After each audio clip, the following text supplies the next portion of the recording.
যখন খন্দকের পরীক্ষা খনন করতেছিলেন, আরে আমার নবীর কোনো তুলনা নাই, আমার নবীর কোনো মিসাল নাই, আমার নবীর কোনো উদাহরণ নাই। বুখারী শরীফের প্রথম খণ্ড 7 নম্বর পৃষ্ঠা। সাহাবায়ে কেরাম বলতো, ক্বালু ইন্না লাসনাকা হাইআতিকা ইয়া রাসূলুল্লাহ, ওগো আল্লাহর রাসূল, আমরা কেউ আপনার মতো না। কিনা কিনা কিনা কিনা সাহাবীরা কই, কেউ আমরা আপনার মতো কেননা আপনি হাঁটলে আপনার শরীর মুবারকের ছায়া মুবারক পড়ে না। আমরা পূর্ণিমার চন্দ্রিতে হাঁটলে ছায়া পড়ে, আপনার ছায়া পড়ে না। আমরা রৌদ্রের মধ্যে হাঁটলে সূর্যের ছায়া পড়ে, আপনি নবীর ছায়া পড়ে না। আশরাফ আলী থানভী সাহেব ওনার আপনার নস্যের তীবের মধ্যে লেগেছে, কেন নবীজির ছায়া পড়তো না? নবীজির চুল মুবারকের আগা মুবারক থেকে নিয়ে পা মুবারকের তালু মুবারক পর্যন্ত নূরুন আলা নূর। জোরে কন্না আল্লাহু আকবার। নবীজি কি নূরুন আলা, এই জন্য ওনার ছায়া, সাত সূর্যের আলো ওনারে ছায়া দিতে পারতো না, কারণ নবী হইল নূর। আর নবীর নূর তো সৃষ্টি করছে আল্লাহ সূর্য এবং চন্দ্র, এগুলি কেমনে আমার নবীর সূর্যের আলোরে ছায়া দিবে? জোরে কন্না আল্লাহু আকবার। এই আমার বন্ধুরা বাবারা, সেই দিকে আমি গেলাম না। এই গভীর মনোযোগ, যেই কথাটা বলতেছিলাম, খন্দকের পরীক্ষা খনন করতেছিলেন। আমার নবীজি খন্দকের পরীক্ষা খনন করার জন্য মানে যুদ্ধ করবে, যাতে করে মানে কাফেররা বেশি তো এদিকে না আসতে পারে, একটা খাল খনন করছিলেন পাহাড়ের মাঝখান দিয়া। তো খালটা খনন করতে যাইয়া আমার নবীজি কিছু কিছু সাহাবী বলতে, তোমরা এদিকে লাগো, তোমরা ওইদিকে লাগো, তোমরা ওইদিকে লাগো।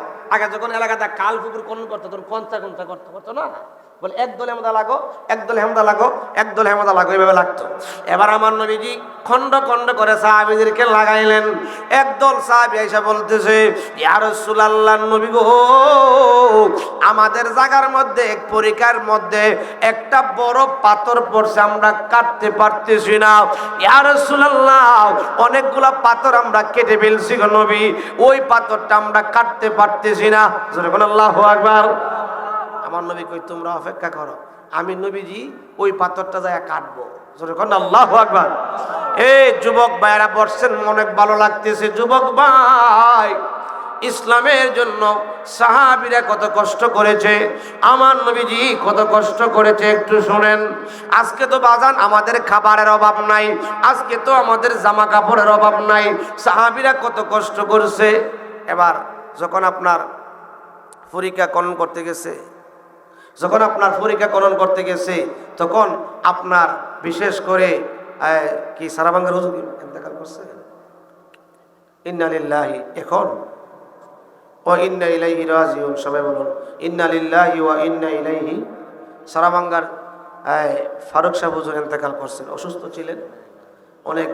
আল্লাহু আকবার। অনেক অনেক ভালো ছিলেন ফারুক সাহেব। ফারুক সাহেব শরীফ সাহেব ফারুক সাহেব হুজুর সারাবাঙ্গা দরবার শরীফের এলাকার অনেকেই চিনেন বা গেছেন। উনি 10টার সময় ইন্তেকাল করেছেন। ইন্না লিল্লাহি ওয়া ইন্না ইলাইহি রাজিউন। আল্লাহ পাক ওনাকে জান্নাতের উচ্চ মাকাম দান করুক। সবাই বলুন আমিন। আর জোরে বলুন আমিন। উনি আমাকে অনেক মহব্বত করতেন। গত কিছুদিন আগে মেরাজের মাহফিল, আমাকে বলছে মাওলানা সাহেব ওনার ছেলেদেরকে ডেকে ডেকে বলছে, যতদিন মাওলানা ইয়াকুব সাহেব বেঁচে থাকবে ততদিন ওনার দাওয়াত। সবাই কোন মারহাবা। ওনাকে সব সময় দাওয়াত দিবা। দাওয়াতের লাগে খালি বলে হুজুর আপনার ভালোবাসতো না, এমনি উনি আলেম ওলামাদেরকে অনেক সম্মান ইজ্জত করেন, অনেক সম্মান ইজ্জত। সব আলেম ওলামা আমাকে একটু মহব্বত বেশি করতেন, ভালোবাসতেন। আজকে উনি দুনিয়া থেকে বিদায় হয়ে গেছে। আল্লাহ পাক যেন ওনাকে জান্নাতের উচ্চ মাকাম দান করে। সবাই বলুন আমিন। সারাবাঙ্গাল ওই যে আপনার মাধবপুরে ফরজ তো তেলিয়াপাড়া সারাবাঙ্গা দরবার শরীফ, আল্লাহ পাক রব্বুল আলামিন যেন ওনাকে কবুল করে। আল্লাহ আল্লাহ পাক রব্বুল আলামিন ওনার দাজ্জাকে যেন আল্লাহ পাক বুলন্দ করে দেয়। বলুন আমিন। এরা সৈয়দ বংশ, সরাসরি নাসিরউদ্দিন সিপাহসালার বংশধর, কোনো ভেজাল নাই। সবাই কোন মারহাবা। ওনার ঊর্ধ্বতন পুরুষ ওনার দাদা হুজুর বাঘের উপর সাওয়ার হইয়া মুরিদের বাড়িতে গেছে। কি ছাড়া হইয়া? বাঘের উপর সাওয়ার হইয়া। এটা কি যেমন তেমন কথা? এই জন্য ওনাকে বলা হয়তো বাঘসুয়ারি হুজুর। কি হুজুর? বাঘসুয়ারি হুজুর। বাঘের উপর সাওয়ার হইয়া মুরিদের বাড়ি যাইতেন। তিনার নাতি হইল তিনি সরাসরি সৈয়দ নাসিরউদ্দিন সিপাহসালাহ রহমাতুল্লাহ আলাইহির বংশধর। সবাই কোন আল্লাহ পাক রব্বুল আলামিন যেন কবুল করে। বলুন আমিন। এ আমার বন্ধুরা, বাবারা, এ আমার যুবক ভাইয়ের, আমি বলছিলাম ইসলামের জন্য যুবকরা কত কষ্ট করেছে, আমার নবীজি কত কষ্ট করেছে। খারাপ লাগতেছে আপনাদের? অসুবিধা হইতেছে? শেষ করে দেব, রাত্র মোটামুটি অনেক হয়ে গেছে, বেশি লম্বা করতাম না, শেষ করে দেব, কিছুক্ষণ বলেই আমি শেষ করে দিচ্ছি। তো এক দলায় কথা বলেন না, এক দলায় বলতেছে আমাদের খালের মধ্যে পড়ছে আপনার পাথর। কি পড়ছে? কি পড়ছে? বড় পাথর, আমরা কাটতাম পারতেছি না। আমার নবী কয় আমি যাব। আমার দয়ার নবী মায়ার নবীজি হাতের মধ্যে বড় একটা কোরাল লয়া ওই পাথরটা কাটার জন্য এলেন। বন্ধুরা রে আমার নবীজি এমন ভাবে যখন হাত মুবারক উপরে উঠাইলেন, দেখবেন বড় করে কূপ দিতে হইলে বেশি উপরে উঠে যা হয়, বেশি উপরে উঠে যখন এমন ভাবে ধরলেন, আমার নবীজির শরীর মোবারকে যে কাপড় মোবারকটা ছিল, জামা মোবারকটা ছিল, একটু উপরে উঠছে। এমন ভাবে হাত দিলে কাপড় উপরে উঠেনি, যখন কাপড় মোবারকটা উপরে উঠছে, ওই দিকে ছিল হযরতে জাবের রাদিয়াল্লাহু তাআলা। জাবের রাদিয়াল্লাহু তাআলা তাকায়া দেখে আমার নবীর পেট মুবারকের মধ্যে পাথর বাঁধা দেখা যায়। জোরে কন্না আল্লাহু আকবার।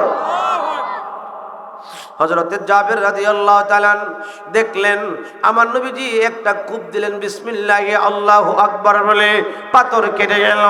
এবার জাবের রাদিয়াল্লাহু তাআলা কান্না শুরু করলেন। আমার নবী ডাক দিয়া কই, জাবের তুমি কাঁদতেছো কারণ কি? কারণ কি? হযরতে জাবের রাদিয়াল্লাহু তাআলা ডাক দিয়া কয়, ইয়া রাসূলুল্লাহ, নবী গো, আমি কান্দি এই জন্য, আমি জীবনে বহুত শুনেছি, বহুত দেখেছি, সাহাবীরা পেটের খিদায় 3 দিন 4 দিন পেটের মধ্যে পাথর বাঁধতো। আপনি নবীর পেটে পাথর বাঁধেন আমি কোনো সময় শুনি নাই, দেখি নাই।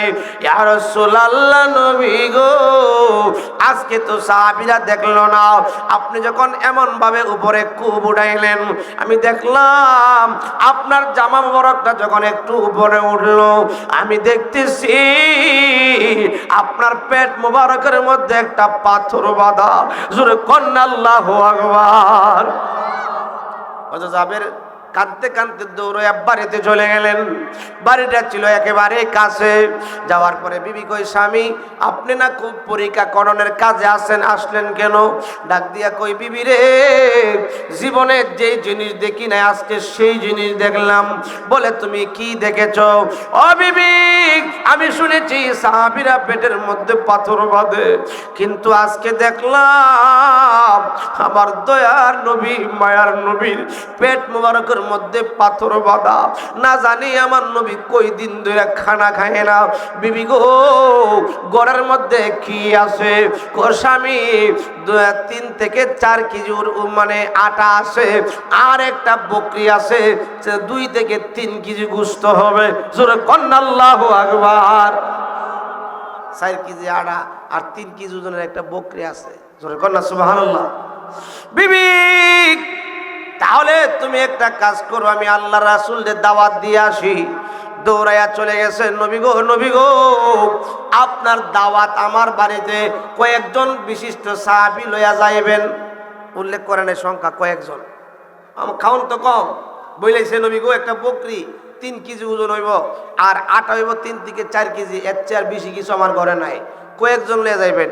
এই বইলে আমার নবীকে দাওয়াত করে আইসা বাড়িতে আইসা বকরিটা জবাই করলেন। বকরিটা জবাই কইরা বলতেছে, বিবি তুমি মানে এগুলি রেডি করো, আমি যাই আল্লাহ রাসূল দে মানে বলি সাহাবায়ে কেরামরে মিল কইরা কয়েকজন যেন নিয়ে আসে, বেশি যেন না নিয়ে আসে। আবার দৌড়ে আসলেন, নবী গো, বকরিটা আমি জবাই করে দিয়ে আসলাম, আর আমার বিবি রেডি করতেছে, আটাগুলি খামির বানাইতেছে। আমার নবী ডাক দিয়ে কই, যাবেন, যাও তুমি বাড়িতে যাও, তোমার বিবিকে বলবা গোশতগুলি পাকায়া একটা ডিস্কির মধ্যে যেন ডাকনা দিয়া রাখে, আর আটার খামিরটা বানায়া রাখতো, যেন পিঠা না বানাই, আমি যাওয়ার পরে যেন রুটি বানাই। জোরে কোন আল্লাহু আকবার। আবার চলে গেলেন বাড়ি, এমন ভাবে বইলা দিয়া নবীর দরবারে চলে আসলেন আমার দয়ার নবী মায়ার নবীকে নেওয়ার জন্য। জোরে কোন আল্লাহু আকবার। ওই দিকে জাবেরের বাড়িতে ঘটে গেল আশ্চর্যজনক একটা ঘটনা। 2 ভাই ছিল জাবেরের, 2টা ছেলে ছিল। কটা ছেলে? দুইটা ছেলে ছিল, বড় ভাই ছোট ভাইটা বড় ভাইটারে ডাক দেয়, কই ভাই আব্বা কেমনে বকরি জবাই করছে আমি তো দেখছি না, বকরি কেমনে জবাই করে আমার একটু দেখাও। তুই শু, তোরে আমি দেখাই। এবার ছোট ভাইটা শুইলেন, শুয়ার পরে বড় ভাই বাবা যেমন ভাবে বকরি জবাই করছে বড় ভাই ছোট ভাইরে জবাই করে দিস। জোরে কোন আল্লাহু আকবার, আর জোরে কোন আল্লাহু আকবার। বড় ভাই ছোট ভাইরে জবাই করে দিছে। আরে কি করলাম রে, কি করলাম আমি তো বুঝতে পারি নাই। এবার জবাই করার পরে বুঝতে পারছে। বড় ভাইটা পাগল পারা হইয়া বাড়ির উপরে মানে পাহাড় থেকে লাফ দিয়ে হইরা সেও দুনিয়া থেকে বিদায় হয়ে গেছে। ওইদিকে জাবেরের স্ত্রী গুস্ত পাকাইতেছে, রুটির খামির বানাইতেছে। সংবাদ আসলো তোমার দুই ছেলে তো দুনিয়া থেকে বিদায় হয়ে গেছে।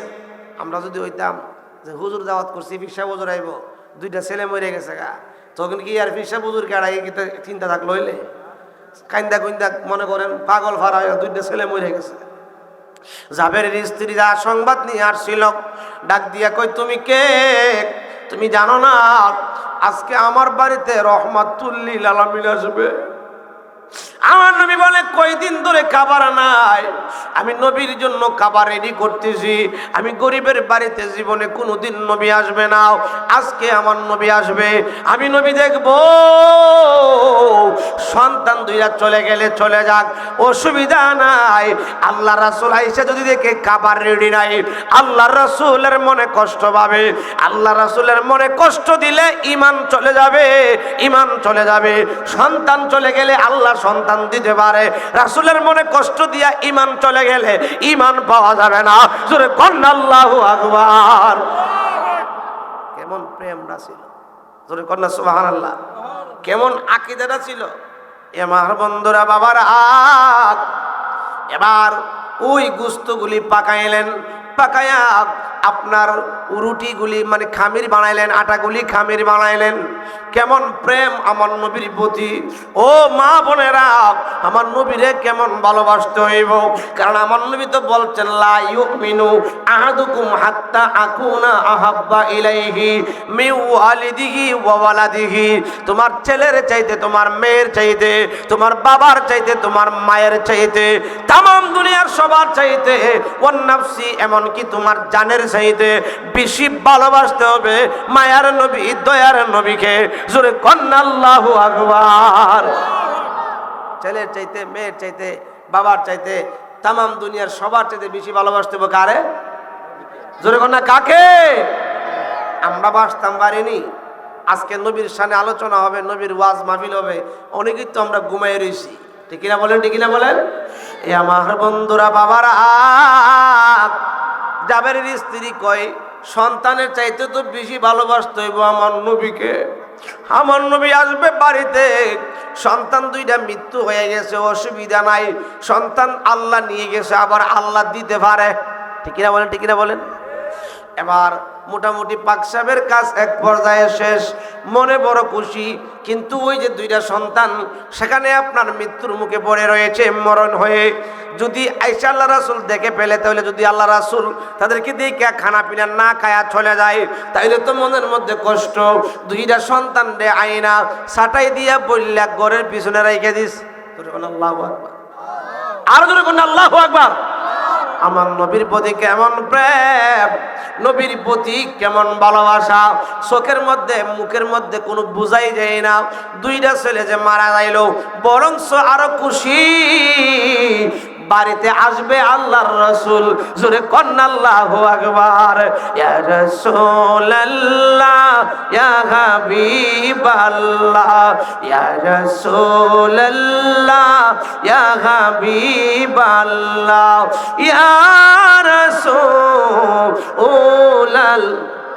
তুমি জীবন, তুমি মরণ, আদার ঘরে তুমি আপন, তুমি জীবন, তুমি মরণ, আদার ঘরে তুমি তুমি গো পারের তরি, তুমি নিদালে তরানেওয়ালা, ইয়া রাসূলুল্লাহ ইয়া হাবিবাল্লাহ ইয়া রাসূল তুমি মোদের আশার আলো, তাই তো তোমায় বাসি হৃদয় নামের ফুলদানিতে গেতে রেখেছি প্রেমের মালা। ইয়া রাসূলুল্লাহ ইয়া হাবিবাল্লাহ ইয়া রাসূলুল্লাহ। একটি জবান বন্ধ রাখবেন না, চিৎকার করে বলুন না আল্লাহু আকবার। দুইটা সন্তান বিদায়, চেহারার মধ্যে বোঝাই যায় না নবীর প্রেমে। জোরে কর না সুবহানাল্লাহ। কারণ নবীরে ভালোবাসতে ছেলের চাইতে বেশি। ঠিক কিনা বলে, ঠিক কিনা বলে। এবার জাবের গেছে আমার নবীর দরবারে। আমার নবী ডাক দেয়া কই, জাবের রে, খন্দকের যুদ্ধের মধ্যে যত সাহাবীরা আসছে আমি তো সবাইরে দাওয়াত দিয়া দিয়েছি। কি করছি? সবাইরে। সাহাবীর সংখ্যা 14 থেকে 1500 জন, কোন কোন বর্ণনায় আসছে 3000। কত হাজার? জাবের কই, আরে নবী করলো কি? আরে খাবার তো মাত্র 7-8 জন খাইতে পারবো না, 10 জন খাইলো না 15 জন খাইলো, কিন্তু 1500 মতান্তরে 3000 সাহাবী, 1400 মতান্তরে 3000 সাহাবী, এরা কেমনে খাইব? আমার নবী জাবেরে মনে মনে কি চিন্তা করে, আমার নূরের নবী জানে কি জানে না? জোরে কন্যা জানে কি জানে না? আমার নবী ডাক ডাক কই, যাবে টেনশনের কোনো কারণ নাই। আজকে সব সাহাবীরা আমি নবী সহ তোমার বাড়িতে পেট ভরা রুটি আর গোশত খাইব। জোরে কন্যা আল্লাহু আকবার। তারপর কই, হারে মান সম্মান তো আজকে যাইব রে। যাক, আল্লাহ রাসূল যখন কইছে পেট ভরে খাইব, আমার কোনো টেনশন নাই। আমি তো রাসূলকে কইলেইছি কতজন খাইতে পারবো, সম্মান গেলে রসুলের যাই বলে। জোরে কোন আল্লাহু আকবার। এই আমার বন্ধুরা, বাবারা, গভীর মনোযোগ। এবার আমার দয়ার নবী, মায়ার নবী, নূরের নবীজি আপনার 1500 মতান্তরে 3000 সাহাবী লইয়া জাবেরের বাড়ি।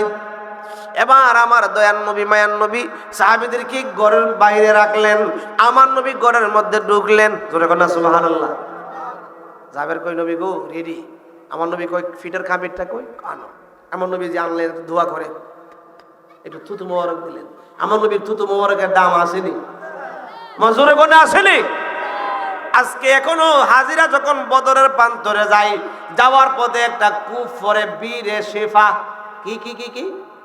বীরে শেফা, একটা কূপ, পানির কূপ। এই কূপের পানি ছিল তিতা, লবণাক্ত, তিতা তিতা, মানুষ খাইতে পারত না। আমার নূরের নবী বদরের যুদ্ধে যাওয়ার সময় ওই এলাকার লোকগুলি বলছিল, আল্লাহর নবী গো, এই কূপের পানি আমরা খাইতে পারি না, আপনি একটু দোয়া করেন। আমার নবী একটু থুতু মুবারক দিয়েছিলেন। তখন থেকে এই কূপের পানি এত স্বাদ, এত মজা, পৃথিবীতে এর চেয়ে স্বাদের মজার পানি আর নাই। ওই পানি খাইলে যে কোনো রোগ আল্লাহ বালা কইরা দেয়। জোরে কন্যা আল্লাহু আকবার। আল্লাহ। আমাদের এলাকার এক হাজী সাহেব, আমার নাতি জামাল বিদ্যুদ্দিন বীর ইয়াকুব আইরুল বাড়ি, সে আপনার বীরে শেফের মধ্যে গিয়ে আপনার ভিডিও ছাড়ছে, লাইভ ছাড়ছে। ওই জায়গায় আমি নিজেও গিয়ে আসছি। সবাই কোন মারহাবা, আর জোরে কোন মারহাবা। নবীর তুতু মুবারকের গ্রান মনে হয় এখনো লাগে। জোরে কোন সুবহানাল্লাহ। আমার দয়ার নবী, মায়ার নবীজি পিটার খামিরের মধ্যে একটু থুতু মুবারক দিয়ে দিলেন, আর বলছে, যাবেন তোমার স্ত্রী বলল ডাকনা দিয়া রাখতে, যেন পুরোটা ডাকনা না সরাই, অল্প অল্প করে আর রুটি নিবে, আর মানে রুটি বলবে, আর ওই গুস্তের পাতিলাটা আনো। গুস্তের পাতিলাটা আনলেন। গুস্তের পাতিলাটা আনার পরে আমার নবীজি একটু থুতু মুবারক দিয়া দোয়া করে দিলেন, কো ডাকনাটা দিয়া অল্প অল্প করে খাওয়াইতে থাকো, ডাকনাটা পুরোটা সরায়ও না। জোরে কন্যা আল্লাহু আকবার। আমার দয়ার নবী, মায়ার নবী ডাক দেখ কয়, আমার নবী কয়, এই যাবে সব সাহাবীরারে একবারে, এই বাচ্চারা আওয়াজটা বন্ধ করেন, সব সাহাবীরারে একবারে খাওয়ান দিলে পেট ভরে খাইতে পারতো না। একটা কাজ করো, 10 জন করে ঢুকাও। কজন? 10 জন করে ঢুকাও। যাবে কই, নবীজি কই কি খাবার তল্প মানুষে, 10 জন করে ঢুকাইলে 2 বেশ দিলে তো শেষ, বেশ তুই অনেক বেশ। বেশি করে ঢুকাইলে পেট ভরে খাইতে পারতো না, দর্জন দর্জন করে ঢুকাও, এবার দর্জন দর্জন করে ঢুকাবে। এই মুহূর্তে আল্লাহ ডাক দেখো বন্ধু খাবার শুরু করবেন, কিন্তু জাবেরের দুইটা ছেলেরে না লয়া খাবার শুরু করেন না। সুবহানাল্লাহ, আরো জোরে করেন না সুবহানাল্লাহ। জাবেরের দুইটা ছেলে আছে না নাই? আমার নবীর কাছে খবর আছে না নাই? জোরে কর না, খবর আছে না নাই? জানাই আধে কে? জোরে কর না কে? আমার নবী কই জাবের রে কানা শুরু হয়, এবং কিন্তু তোমার দুইটা বাচ্চা কই, দুইটা ছেলে কই? ইয়া রাসূলুল্লাহ আমার ছেলেগুলি খেলতে গেছে। জাবেরও জানে না, জোরে কর না সুবহানাল্লাহ। আমার ছেলেগুলি খেলতে গেছে না, তোমার ছেলে দুইটারে আনো, তোমার ছেলেরা আসলে খাবার শুরু হবে। বিবি আমার ছেলে দুইটা কই? কেমন বিবি নবীরে কেমন ভালোবাসে, এই কথা বললেন নবীজি না খায়া চলে যায়। ডাক দেখ কই স্বামী গো, এই টাইমে তো আমরা ছেলেরা খেলাধুলা করে, আপনি তো জানেন এরা দূরে খেলতে গেছে, দুইটা সন্তান দিয়ে মারা গেছে। নবীর ভালোবাসা এমন ভালোবাসা, স্ত্রীর চেহারার মধ্যে কোনো চাপ নাই, কিছুই বোঝা যায় না। কো স্বামী এরা খেলতে গেছে। কিছুক্ষণ পরে আমার নবী কইছে আবের তোমার ছেলেরা কি আসছে? না ইয়া রাসূলুল্লাহ আসে নাই। বিবি ডাক দাও না, আরে জি ডাক দিয়েছে। কিছুক্ষণ বারে গিয়ে আবার আয়া পড়ছে, আসল কথা তার কইতে পারে না, কারণ স্বামী রে কইলে স্বামীকে বলে দিব নবীরে। এবার আমার নবী ডাক দেয় কই জাবের রে কই তোমার দুইটা ছেলে? ইয়া রাসূলুল্লাহ আসতেছে। আমার নবী অপেক্ষা করতেছে, আরে তোমার দুইটা ছেলে কই? জাবেরের বিবি কই আশ্চর্য কারবার, ছেলে তো দুইটা মরে গেছে, এখন কি কমু? আমার নবী ডাক দেয় কই জাবের তোমার দুই ছেলে না আসা পর্যন্ত কানা শুরু হবে না। জোরে কন্না আল্লাহু আকবার। জাবেরের বিবি কই কত আসল কথা বলে, স্বামী আমার দুইটা ছেলে, আপনার দুইটা ছেলে, আপনাদের বকরি জবাই করছিলেন, একজনে কই কেমনে জবাই করছে? আব্বা দেখাও। বড়রা ছোটরা জবাই করছে, এরপরে বড়রা পাহাড় দিয়ে পড়ে বড়রা দুনিয়াতে বিদায় হয়ে গেছে। স্বামী গো আল্লাহ রাসূল যদি শুনে না খায় যদি চলে যায়, জন্য আমি বলি নাই। এবার জাবের কই বিবি কথা তো ঠিক, ইয়া রাসূলুল্লাহ আমার সন্তানগুলি খেলতে গেছে, আসবে। আমার নবী কই না রে না, জাবের না, কই তোমার দুইটা সন্তান একটু দেখায়া দাও, কই খেলতে গেছে? জাবের কই নবী গো আপনার কাছে তো লুকানো যাইবে না, আমার দুইটা ছেলে দুনিয়া থেকে বিদায় হয়ে গেছে। ইয়া রাসূলুল্লাহ এদেরকে দূরে সরায় আমার স্ত্রী আপনার জন্য খাবার রেডি করছে, কারণ এদের কথা শুনলে আপনি যদি না খায়া যান। আমার নবী কই আমি নবীরে এত ভালোবাসো, কই তোমার দুইটা সন্তান দেখায়া দাও, তাদেরকে ছাড়া আমি রাসূল খাবার শুরু করব না। সুবহানাল্লাহ। আমি রসুল তো বলছি, আমি রসুলের কথা আল্লাহর কথা, আমার কথা না, আমি যা বলি সব আল্লাহর কথা। কার কথা? কার কথা? ওমা ইয়ানতিকু আনিল হাওয়া ইন হুয়া ইল্লা ওয়াহয়ুন ইউহা। নবীজি যা বলেন সব কার কথা? জোরে না, কার কথা? বলছি তোমার দুই ছেলে ছাড়া খাবার খাইতাম না, এটা আল্লাহর কথা। কই তোমার দুই ছেলে? মৃত ছেলে দেখাও। হুজুর সাড়ে দিয়ে ঘুরে রাখছে। এবার ঘরের পিছনে নিয়ে সাড়াই রাখ খুললা, কই এই আমার দুইটা ছেলে। আমার নূরের নবী ডাক দেখ কই জাবের ছেলেরা রে আয় আয় ওঠে আয়, আমি নবীর সাথে খাবার খাইবা। আমার নবী ডাক দিতে দেরি, হযরত জাবেরের দুই ছেলে জিন্দা হয়ে আমার নবীর কদমে সালাম দিতে দেরি হয় নাই। জোরে কন্না আল্লাহু আকবার। এটা হইল আমার নবীর মুজিজা। কি কি কি কি কি মুজিজা? জোরে কন্না সুবহানাল্লাহ, আর জোরে কন্না সুবহানাল্লাহ। এবার খাবার শুরু হইল, দর্জন ঢুকাইলো। আমার নবী কই তোমরা খাও, পেট ভরে খাও। সাহাবীরা খাবার খাওয়ার পরে ওই যে আপনার বকরির হাড্ডিগুলি সিবায়া খাইতেছে, হাড্ডিগুলি এক জায়গার মধ্যে জমা করো। জোরে কন্না সুবহানাল্লাহ। এবার এইভাবে খাইতে 1500 মতান্তরে 3000 সাহাবী খাইছে। সুবহানাল্লাহ। এবার আমার নবী কয় যাবেন তোমার ঘরের মধ্যে আত্মীয়স্বজন আছে, সবাইরে খাওয়াও। সবাই খাইলেন। এবার আমার নবী কয় আমারে খাওয়াও। দেখবেন দয়ার নবী মায়ার নবী সবার পরে খাইলেন। খাওয়ার পরে আমার নবী ডাক দিয়ে কয় যাবেন তোমার পাতিলার মধ্যে কি পরিমাণ গোশত আছে দেখো।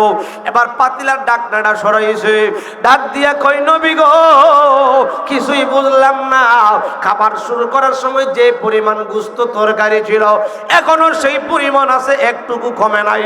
জোরে কন্না আল্লাহু আকবার।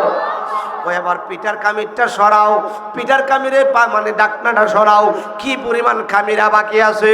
ইয়া রাসূলুল্লাহ নবী গো 3000 সাহাবী রুটি খাইলো, কিন্তু কামিরাটা যত বড় ছিল এখনো তত বড় আছে, একটুকু কমে নাই। বুঝলাম না। আমার নবী কই যাবের শুধু তাই নয়, আমার সাহাবীরা যে খাইলো, খাওয়ার পরে বকরি হাড্ডিগুলি সিবায়া সিবায়া খাইছে। এই সিবানো হাড্ডিগুলিরে তুমি এক জায়গায় করো। হুজুর এই হাড্ডি দিয়া করবেন কি? এক জায়গায় করো। করার পরে আমার নবী ডাক দেখো, এরে যাবের বকরি তুই হাড্ডি থেকে বকরি হইয়া দৌড় মার। আমার নবী বলতে দেরি, ওই সিবানো হাড্ডি থেকে বকরি হইয়া দূর দিতে দেরি করে নাই। জোরে কন্না আল্লাহু আকবার। আল্লাহুম্মা সাল্লি আলা